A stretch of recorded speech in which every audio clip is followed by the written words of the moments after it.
تو اس وقت آپ صلی اللہ علیہ وسلم کو تنہائی بہت محبوب تھی اور آپ تنہائی میں جا کے اللہ کی عبادت کیا کرتے تھے۔ حضرت خدیجہ رضی اللہ تعالی عنہ آپ کے نکاح میں تھیں۔ 25 سال میں آپ نے حضرت خدیجہ سے نکاح کیا تو 40 سال تک 15 سال تک بس انہی کے ساتھ رہے آپ۔ تو اس سے بھی پتہ چلتا ہے کہ یہ جو غیر مسلمین تانے دیتے ہیں نا کہ اتنی تمہارے نبی نے شادیاں کی اور یہ کیا، معاذ اللہ عیاشی تھی، تو عیاش لوگ ایسے تو نہیں کرتے۔ جب بھرپور جوانی تھی اس وقت ایک ایسی بیوہ سے شادی کی جو 2 دفعہ بیوہ ہو چکی ہیں اور پھر 15 سال انہی کے ساتھ گزارا کیا، حالانکہ عرب میں زیادہ شادیوں کا رواج تھا۔ تو پھر نبوت کے بعد آپ نے زیادہ شادیاں کی ہیں، تو یہ اس کی علامت ہے کہ اللہ کا حکم سمجھ کے کی ہیں، ورنہ اللہ کے جب تک وحی نہیں آتی تھی تو اس وقت تو آپ نے ایک پر اکتفا کیا۔ تو اس کا مطلب آپ کے مزاج میں یہ نہیں تھا، بلکہ جب شریعت آئی ہے تو شریعت نے بتایا کہ اسلام میں زیادہ شادیاں پسندیدہ ہیں۔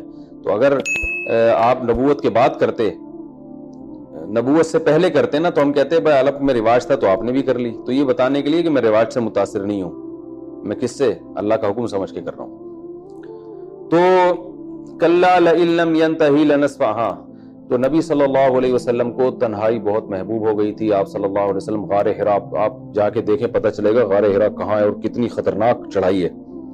وہاں جا کے اس غار میں تنہا بیٹھ کے اللہ کی عبادت کیا کرتے تھے۔ تو ایک دن جبریل علیہ السلام آئے اور آپ صلی اللہ علیہ وسلم کو پکڑ کے زور سے بھینچا، انہوں نے زور سے دبایا۔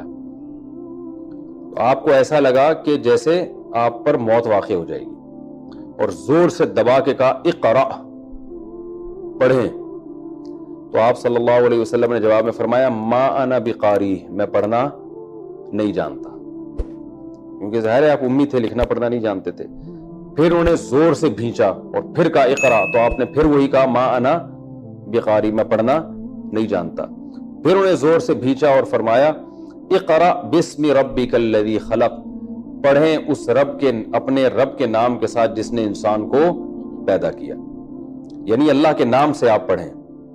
تو اس میں وضاحت کر دی کہ آپ اگرچہ پڑھنا لکھنا نہیں جانتے، مگر آپ اللہ کی آیات کو پڑھیں گے بھی اور دنیا کو سنائیں گے بھی، کیونکہ آپ اللہ کے نام کے ساتھ پڑھ رہے ہیں، اللہ کی مدد آپ کے ساتھ ہوگی، لہذا جو میں کہتا جا رہا ہوں وہ آپ میرے ساتھ پڑھتے جائیں۔ تو آپ صلی اللہ علیہ وسلم یہ پڑھتے جاتے تھے۔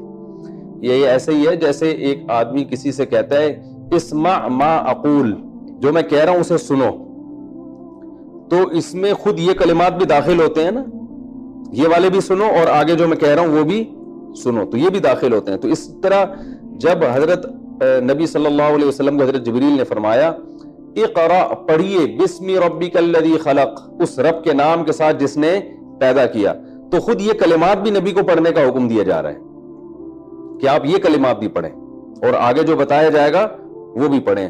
تو جو آگے بتایا جائے گا وہ آپ نے فوراً پڑھنا ہے، اور اس میں اشارہ ہے کہ اس کے بعد بھی بہت کچھ بتایا جائے گا، جو پورا قرآن ہوگا وہ سب آپ نے کیا کرنا ہے؟